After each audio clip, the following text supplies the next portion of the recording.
नमस्कार दोस्तों, आज के वीडियो में हम समझेंगे बांग्लादेश में बढ़ते एक्सट्रीमिज्म के मामले को और जानेंगे इसके कारण और परिणामों को। आपसे अनुरोध है ये वीडियो अंत तक जरूर दें। इस तरह से रिलीजियस, सोशल और इकोनॉमिकल फैक्टर्स इस रेडिकलाइजेशन को बढ़ा रहे हैं।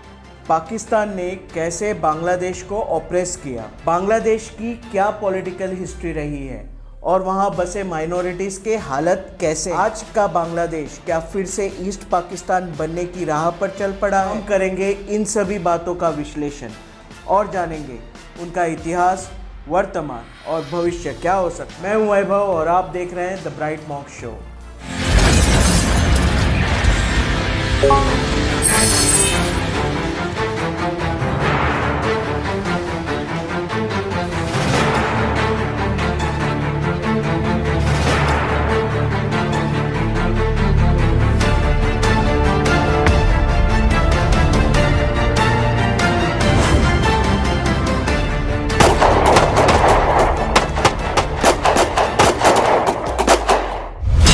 इंडिया के पार्टीशन के दो मुख्य कारण ब्रिटिश राज और मुस्लिम लीग पार्टी थे। पाकिस्तान 1947 में इंडिया से अलग होकर एक नया देश बना। मुस्लिम लीग ने पाकिस्तान को इस्लाम धर्म के नाम पर बनाया था, जो आगे चलकर वेस्ट और ईस्ट पाकिस्तान में बंट गया था। वेस्ट पाकिस्तान यानी north west frontier, west Punjab, Sindh province, tribal areas के सहमति से और बलूचिस्तान पर कब्जा करके बना था।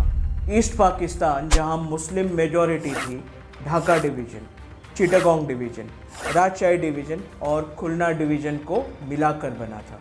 यहां ईस्ट पाकिस्तान के लीडर्स ने खुद को वेस्ट पाकिस्तान के साथ मजहब के आधार पर जोड़ लिया।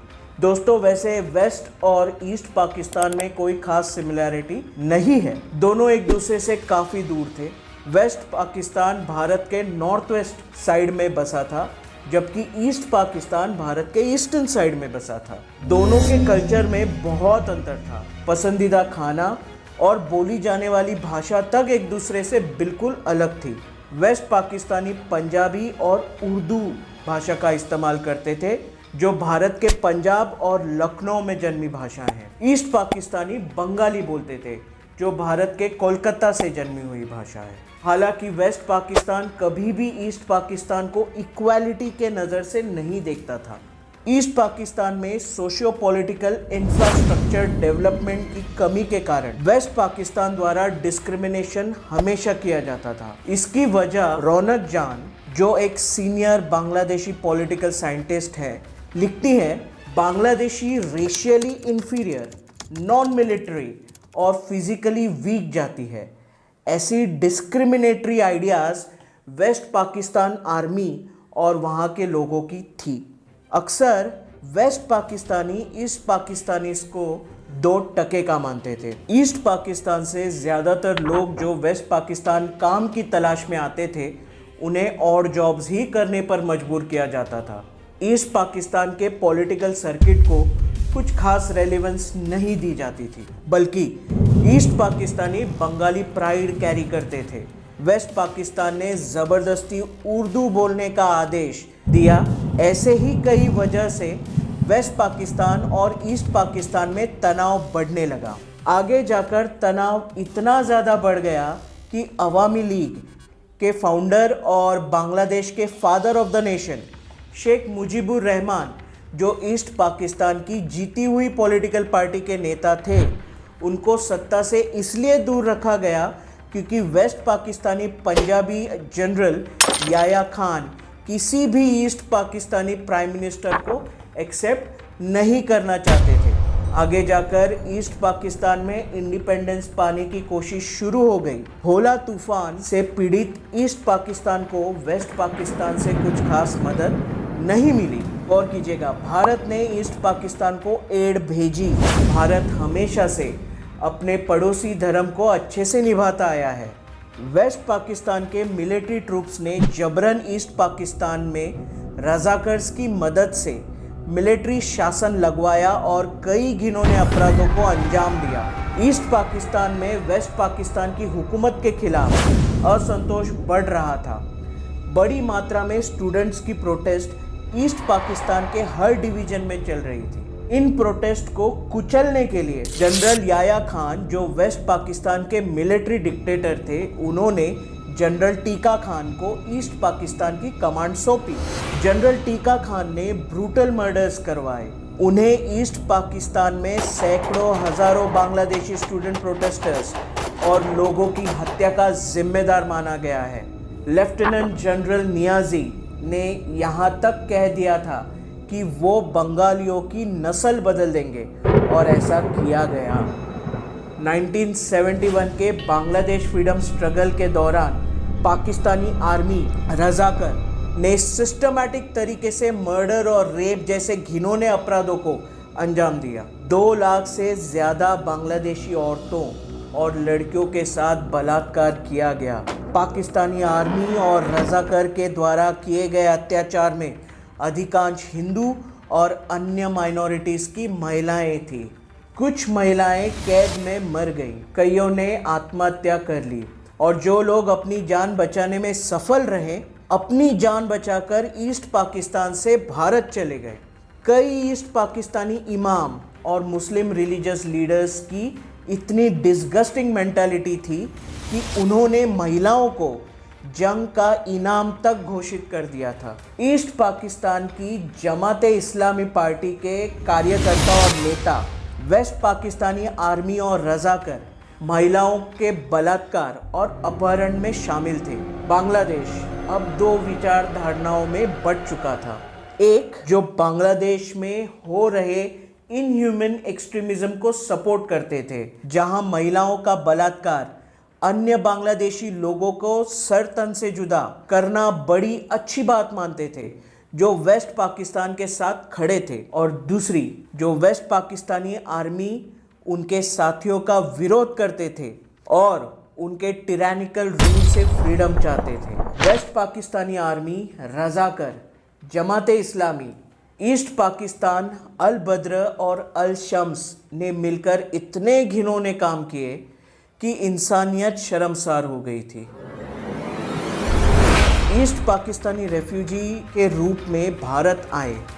इससे भारत की इकोनॉमी पर बड़ा असर पड़ रहा था। भारत उस ज़माने में अपने पॉपुलेशन को ही ठीक ठाक से मैनेज कर पाता था। रेफ्यूजीज़ की बढ़ती मात्रा से भारत की अर्थव्यवस्था पर दबाव बढ़ने लगा। इस प्रॉब्लम से निपटने के लिए भारत की प्राइम मिनिस्टर श्रीमती इंदिरा गांधी ने वेस्ट पाकिस्तान के खिलाफ जंग का ऐलान कर दिया। फील्ड मार्शल सैम मानेकशॉ के लीडरशिप में Indian armed forces, Indian navy और इंडियन एयर फोर्स ने एक कोऑर्डिनेटेड ऑपरेशन से और मुक्ति बाहिनी के पिवटल रोल के कारण ईस्ट पाकिस्तान को वेस्ट पाकिस्तान से आज़ादी दिलाई। अपनी कायरता का अद्भुत नमूना दिखाते हुए मानव इतिहास में अब तक का सबसे बड़ा सरेंडर हुआ। 93,000 पाकिस्तानी सोल्जर्स ने अपनी जान की डर से वीर भारतीय सेना के आगे घुटने टेक दिए। इसी के साथ भारत की सपोर्ट से जो पहले ईस्ट पाकिस्तान हुआ करता था, एक स्वतंत्र बांग्लादेश का जन्म हुआ। अब तक हमने देखा कि कैसे ये 2 देश एक दूसरे से डिफरेंसेस के कारण अलग हुए, पर क्या ये वाकई एक दूसरे से अलग हैं या फिर अपने रेडिकल आइडियोलॉजी के कारण 2 जिस्म एक जान बन गए हैं। बांग्लादेश में पॉलिटिकल टर्मोइल होना कोई खास बात नहीं है दोस्तों। यहाँ पाकिस्तान और बांग्लादेश के बीच एक अजीब सी दिल दहलाने वाली सिमिलैरिटी नज़र आती है। दोनों देशों के बनने के बाद से ही वहाँ पर कुछ घटनाएं हुई हैं जो बिल्कुल एक दूसरे से मिलती हैं। पाकिस्तान में मोहम्मद अली जिन्ना, जिन्होंने पाकिस्तान बनाने में अहम भूमिका निभाई, उन्हें और उनकी बहन को रास्ते से हटा दिया गया। वैसे ही मुजीबुर रहमान, जिन्होंने बांग्लादेश एक अलग देश बनाया, उनको और उनके परिवार के ज़्यादातर सदस्यों को बेरहमी से मौत के घाट उतार दिया। दोनों ही देशों में मिलिट्री कू हुआ और सत्ता पर मिलिट्री शासन बना रहा। जब पाकिस्तान और बांग्लादेश एक हुआ करते थे, तब उनके बीच कल्चरल आइडियोलॉजिकल डिफरेंसेस की वजह से 1971 में दोनों देश में जंग हुई और दोनों देश अलग हुए। 71 में अलग हो चुके दोनों देश आज की तारीख में उनके बीच एक सिमिलैरिटी नजर आती है। ये कैसी आयरनी है? 1978 के प्रेसिडेंशियल इलेक्शन के बाद 1 सितंबर को जिया उर रहमान ने बांग्लादेश नेशनलिस्ट पार्टी को बनाया। ये नई political party Bangladeshi nationalist, socialist, leftist, persecution की डर से रजाकर के लोग, जमाते इस्लामी बांग्लादेश के जिहादी, इन सभी को मिलाकर बनी थी, जिन्होंने आज बांग्लादेश का क्या हाल बनाया है। रिसेंटली बीएनपी और जमाते इस्लामी की सरकार इंटरिम सत्ता में आते ही फिर से रैडिकल इस्लामिस्ट ग्रुप्स और उनके लीडर्स जो कैद में थे उनको रिहा किया जा रहा है, जो एंटी हिंदू और एंटी इंडिया है। फॉर एग्जाम्पल जसीमुद्दीन रहमानी जैसे टेररिस्ट को रिहा किया गया है, जो कई लोगों की मौत और इंडिया में कई टेरर अटैक्स के प्लॉट में गिरफ्तार था। 1979 के बांग्लादेशी इलेक्शंस के बाद बीएनपी ने अपनी पहली सरकार बनाई। इस दौरान इसने बड़ी संख्या में समर्थकों और कार्यकर्ताओं को आकर्षित किया, जो न्यूली फॉर्म स्टूडेंट विंग और यूथ विंग में शामिल हो गए। यही स्टूडेंट विंग्स बांग्लादेश में प्रोटेस्ट और फिर रायट्स में इन्वॉल्व थे। ये प्रोटेस्ट शुरुआत में बांग्लादेश सरकार के कुछ डिसीजंस के खिलाफ नजर आए, पर क्या ये पूरा सच था? ऐसा हो सकता है कि प्रोटेस्ट पॉलिटिकल और रिलीजियस आइडियोलॉजी के आधार पर की गई थी। हिंदू और दूसरे माइनॉरिटीज़ को जिस तरह ऑप्रेस किया जा रहा है, इस संभावना को नकारा नहीं जा सकता। ये देखा गया है कि कुछ पॉलिटिकल पार्टीज अक्सर अपने पॉलिटिकल माइलेज के लिए स्टूडेंट विंग्स का इस्तेमाल करते हैं। ढाका ट्रिब्यून न्यूज़पेपर की एक रिपोर्ट के अनुसार 2001 से 2006 के बीच बीएनपी के जमाते इस्लामी बांग्लादेश के साथ गठबंधन से बनी सरकार के दौरान बीएनपी ने टेररिज्म और एक्सट्रीमिज्म को एक्सेप्ट कर दिया। आज की तारीख में शेख हसीना की सरकार गिरने के बाद बीएनपी और जमाते इस्लामी ने इंटरिम गवर्नमेंट बनाई है। बांग्लादेश की रिच पॉलिटिकल टेपेस्ट्री को अब अनप्रेसिडेंटेड चैलेंजेस का सामना करना पड़ रहा है, जब पॉलिटिकल फैक्शंस जैसे बीएनपी और जमाते इस्लामी एंटी इंडिया और एंटी हिंदू सेंटिमेंट्स को बढ़ावा दे रहे हैं। नेशनल एंथम अमर सोनार बांग्ला, जो गुरुदेव रविंद्रनाथ टैगोर ने लिखा था, देश की विरासत को दर्शाते हुए, लेकिन कुछ रेडिकल एलिमेंट्स इसे बदलने की कोशिश कर रहे हैं, जो बांग्लादेश की पहचान को कमज़ोर कर रहा है। ये लोग वेस्ट पाकिस्तानी जिहादी आइडियोलॉजी को बढ़ावा देने की कोशिश कर रहे हैं, जिससे बांग्लादेश का नैरेटिव बदल सके और उनके एक्सट्रीमिस्ट व्यूज़ को जस्टिफाई किया जा सके। डॉक्टर शाहिद उस्मान, एक बांग्लादेशी इंटरनेशनल एक्सपर्ट, पाकिस्तान और बांग्लादेश के बीच न्यूक्लियर एग्रीमेंट्स को एडवोकेट करते हैं। उनके जमाते इस्लामी से मजबूत संबंध उनकी एंटी हिंदू और एंटी इंडिया आइडियोलॉजीज के साथ एक ट्रबलिंग अलाइनमेंट को दर्शाता है, जो बांग्लादेश की पॉलिटिकल लैंडस्केप में एक शिफ्ट को हाईलाइट करता है। जब से बीएनपी और जमाते इस्लामी की सरकार आई है, तब से बांग्लादेश में चिंताजनक बदलाव देखने को मिले हैं। एक्सट्रीमिस्ट इस्लामिक ग्रुप्स खुलेआम दुर्गा पूजा सेलिब्रेशंस को डिसरप्ट करने की धमकी दे रहे हैं, जो हिंदू कल्चर का एक महत्वपूर्ण हिस्सा है। ये धमकी हिंदू पहचान को दबाने के लिए एक बड़े कैंपेन को दर्शाती है। रिपोर्ट्स के मुताबिक स्कूल और कॉलेज में हिंदू स्टूडेंट्स पर अपने धर्म को परिवर्तन करने का प्रेशर दिया जा रहा है। ऐसा कोएर्सिव टैक्टिक्स सोसाइटी में रैडिकल मेंटालिटी को दर्शाती है, जो बांग्लादेश में विभिन्न धार्मिक पहचानों के साथ मिलजुल कर रहने को खतरे में डाल रहे हैं। अब हम जानेंगे कि हिंदू और अन्य माइनॉरिटीज़ पर पाकिस्तान या बांग्लादेश जैसे देशों में क्यों हमले होते हैं। पाकिस्तानी एलाइट का मानना था कि ईस्ट पाकिस्तान में विद्रोह के पीछे हिंदू लोगों का हाथ है, जो उनकी एंटी हिंदू सेंटिमेंट्स को दर्शाता है। जिहादी पाकिस्तानी पंजाबी सोल्जर्स किसी भी धर्म, खास करके हिंदू धर्म से जुड़ी चीज़ों को साफ नफरत करते हैं, जो उनके विरोध और हिंसा के पीछे का बड़ा कारण है। वेस्ट पाकिस्तानी जिहादी मेंटालिटी से प्रभावित रजाकार, जमाते इस्लामी के नेता और पाकिस्तानी आर्मी के क्रिमिनल्स ने मिलकर रात के समय हिंदू और अन्य माइनॉरिटीज़ के घर छापे मारते थे। इन परिवारों के सामने ही महिलाओं पर हमला किया जाता था, उन्हें बकाया रेप किया जाता था और पुरुषों को जबरन कन्वर्ट या मार दिया जाता था। धार्मिक स्थल का विनाश किया जाता था। कई सारे हिंदू और अन्य माइनॉरिटीज़ के धर्मस्थल जैसे मंदिर, गुरुद्वारा, चर्च और विहार को लूटा जाता था और उन्हें पूरी तरह से तबाह किया जाता था। माइनॉरिटीज़ को किसी भी प्रोमिनेंट पोजीशन पर होने पर डरा धमका कर हटाया जाता था, जो उनके खिलाफ व्यवहार को दर्शाता है। इन लोगों से जिजिया यानी नॉन मुस्लिम पर लगाया जाने वाला इस्लामिक टैक्स मांगा जाता था, जो एक तरीके से एक्सटॉर्शन मनी या बांग्लादेश में रहने की कीमत होती थी। 1971 में कायर पाकिस्तानी आर्म्ड फोर्सेस के सरेंडर के बाद अमिता मलिक, जो एक बहुत बड़ी रिपोर्टर थी, उन्होंने बताया कि वेस्ट पाकिस्तानी जिहादी सोल्जर ने कहा था, हम जा रहे हैं लेकिन हम अपने बीज पीछे छोड़कर जा रहे हैं, जो उनकी दृष्टि और भावनाओं को दर्शाता है। बांग्लादेश में शेख हसीना के खिलाफ स्टूडेंट प्रोटेस्टर्स का बढ़ता गुस्सा, असहमति और विरोध के कारण उनका तख्ता पलट दिया गया। उनके विरोध का मूल कारण सरकारी नौकरियों में दिए गए रिजर्वेशंस थे, जो बाद में हटाए भी गए। बावजूद इसके स्टूडेंट प्रोटेस्टर्स का विरोध प्रदर्शन चलता रहा। बांग्लादेश में 1974 में मुस्लिम पॉपुलेशन 84.5% पर थी, हिंदू पॉपुलेशन 13.5% पर थी, क्रिश्चियंस एंड बुद्धिस्ट लगभग 1.1% थे।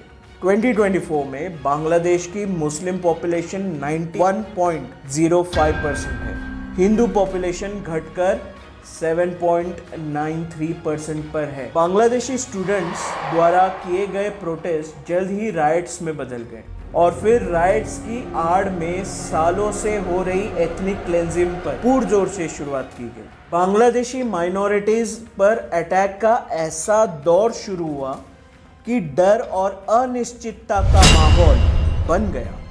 बांग्लादेश में माइनॉरिटीज के खिलाफ हो रहे एथनिक क्लेंजिंग के इंसिडेंट्स के बारे में जान लेते हैं। 1946 में नोआखाली राइट्स ऑर्गेनाइज्ड क्राइम था। बलात्कार और अपहरण के साथ हिंदू प्रॉपर्टीज की लूटपाट और आग से जलाना भी शामिल। 1988 में प्रेसिडेंट मोहम्मद एरशाद ने बांग्लादेश के कॉन्स्टिट्यूशन में अमेंडमेंट करके इस्लाम को बांग्लादेश का स्टेट रिलीजन घोषित कर दिया। उसके बाद 1989, 1990 और 1992 बांग्लादेश राइट्स हुए। भारत के अयोध्या में बाबरी मस्जिद को गिराने की रिएक्शन में बंगाली हिंदुओं के विरोध में हमले किए गए।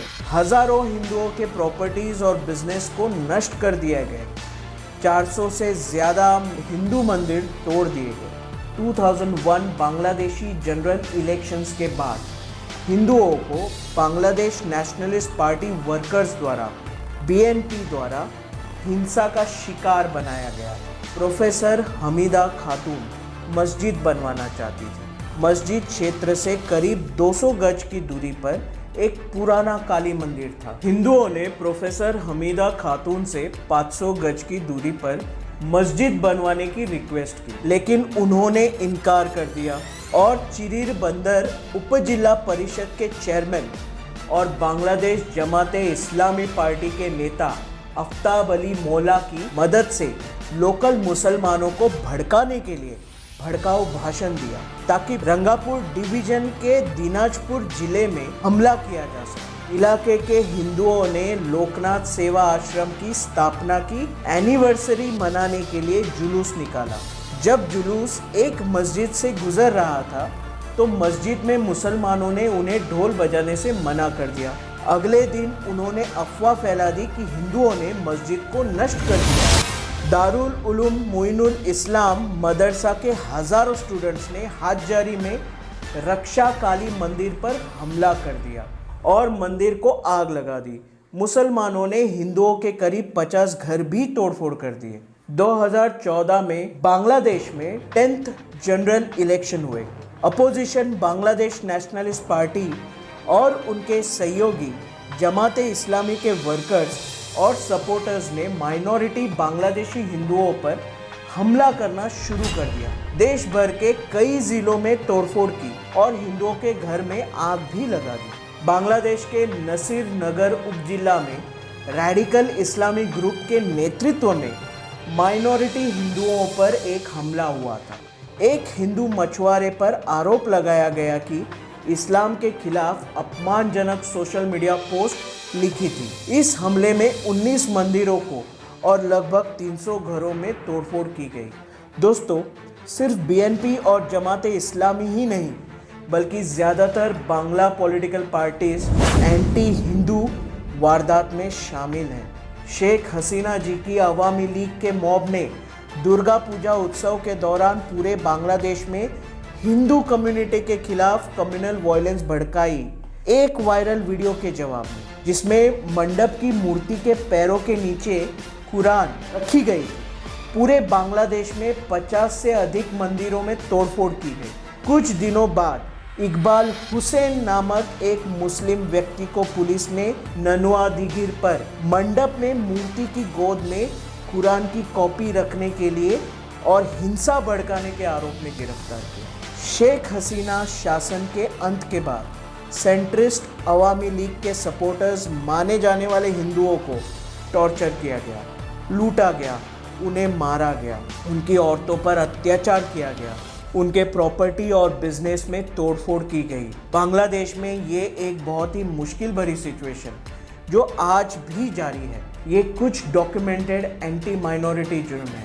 माइनॉरिटीज का एथनिक क्लेंजिंग अलग अलग कारणों से हो रहा है। बांग्लादेश में इस्लामिक रेडिकलाइजेशन बहुत पहले से मौजूद है, वो अभी नहीं आया और वो कभी ख़त्म भी नहीं हुआ था। बांग्लादेश की कुल 9% माइनॉरिटी पॉपुलेशन 91% मुस्लिम मेजॉरिटी से ऑप्रेस होती रहती है, अपने ही देश में पराये बन गए हैं। बांग्लादेशी यूथ जिसने फ्रीडम स्ट्रगल के दौरान बांग्लादेश के लिए अपना बलिदान दिया था, आज अपनी राह से भटकी हुई नजर आती है। इस्लामिक पॉलिटिकल पार्टीज अपने रेलेवेंस के लिए कई सारे झूठे प्रोपोगेंडा चलाती है, जिससे इन्फ्लुएंस होकर यूथ सच्चाई जाने बिना एंटी माइनॉरिटीज बन जाते हैं। उन्हें अपना सच्चा इतिहास पता करना चाहिए। बांग्लादेश में एंटी हिंदू, एंटी माइनॉरिटीज और एंटी इंडिया फीलिंग्स कोई नई बात बिल्कुल नहीं है। इरशाद शासन के दौरान जमाते इस्लामी पार्टी के विकास को बढ़ावा मिला। 1991 में बीएनपी के साथ लौटने पर और भी ज्यादा रेडिकल ऑर्गेनाइजेशन की स्थापना का मार्ग खोल दिया गया। बांग्लादेशी पत्रकारों के अनुसार 1990 के दशक की शुरुआत में सऊदी अरब में बांग्लादेशी पॉलिटिशियंस ने राज्य में पाकिस्तानी आतंकवादियों को पासपोर्ट जारी किए ताकि वे बांग्लादेश भाग सके। जमाते इस्लामी, बीएनपी, रजाकार जैसे एक्सट्रीमिस्ट ऑर्गेनाइजेशन होंगे तब तक बांग्लादेश कभी भी प्रोग्रेसिव और सेफ कंट्री नहीं बन सकता। बांग्लादेशी पत्रकार सलाउद्दीन बाबर बताते हैं कि जब मदरसों में पढ़े हुए बच्चे बाहरी दुनिया में आते हैं, मेनस्ट्रीम और प्रोफेशनल लाइफ में रेलेवेंस के मामले में इनसफिशिएंट होते हैं। मदरसों से निकलने वाले छात्र आसानी से बहकावे में आ जाते हैं। मॉडर्न मुसलमानों के बजाय रेडिकल रिलीजियस आइडियोलॉजी से इन्फ्लुएंस्ड होते हैं। हमें किसी के भी धर्म पालन से कोई परहेज नहीं है, पर यह बात सभी लोगों को समझनी होगी। रिलीजियस होने में और रेडिकलाइज्ड होने में ज़मीन और आसमान का अंतर होता है। अब ये बांग्लादेश पर निर्भर करता है, क्या बांग्लादेशी अपनी बांग्ला अस्मिता को चुनेंगे या फिर से ईस्ट पाकिस्तान बनेंगे। तो दोस्तों, आज की वीडियो आपको कैसी लगी कमेंट सेक्शन में हमें बताएं। अगर ये वीडियो आपको पसंद आई हो तो इसे दिल खोलकर लाइक कीजिए, शेयर कीजिए, हमारे चैनल को सब्सक्राइब कीजिए। मिलते हैं अगले वीडियो में, तब तक के लिए गुड बाय।